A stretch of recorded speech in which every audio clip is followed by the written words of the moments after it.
I'll come on to that in a second. I just want you to think about the number 70.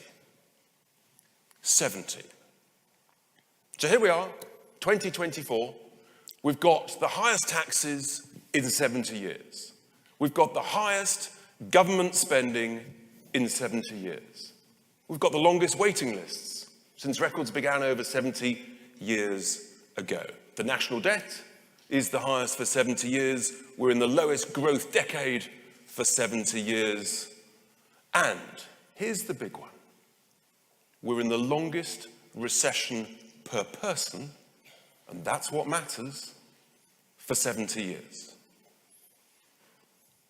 And that, after 14 years of government under the Conservatives. It's a catastrophe. Absolute catastrophe. If we don't start growing our economy, we are doomed. It is that serious. But don't worry, it's all fine. Sir Keir has all the answers. I call it Starmageddon.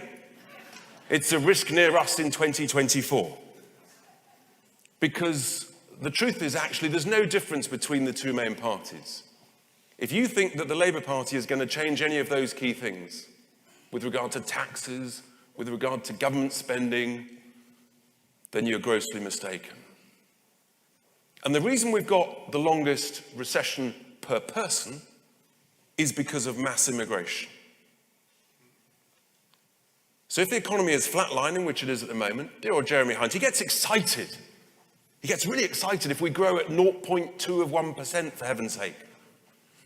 I'm old enough to remember the 80s and 90s when we would grow at 2.5 to 3.5%. We got anxious if it was less than 2%. Anything less than 1% was a moral recession.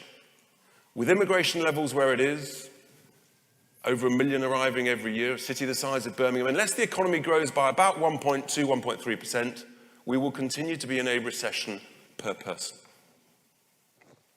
Our deficit at the moment this year will be about 120 billion quid. That's 2.5 grand per person, 5 grand for a couple, added to the national debt. With no growth, the bond markets will not tolerate this over the next electoral cycle. Unless something significant changes, we are heading towards bankruptcy within one electoral cycle. It is that serious, and no one is waking up to it. How's this happened, for heaven's sake? I mean, we've got the experts that we should rely on, our lovely friends at the Treasury. They know what they're doing. Then there's the Bank of England. I mean, does he know what he's doing? You've got the OBR, you've got the ONS, the IMF. All these people, they've told us how to run our country. The politicians have listened. And we're ending up in the state that I've just referred to. Financially, the worst we've been in 70 years. Not to mention culturally, that I'll come on to. The reality is that Britain is broken. It's never been in such a state.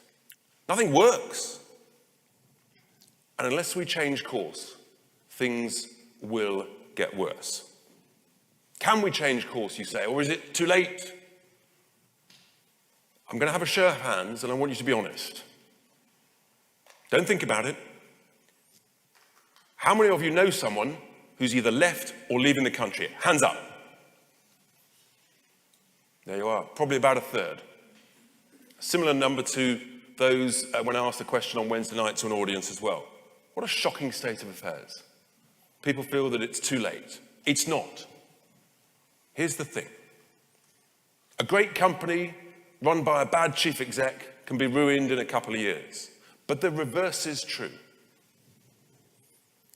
A good chief exec can turn around a company that's in trouble in 2 to 3 years. That is what we have to hold hope for, because that is doable. It's achievable.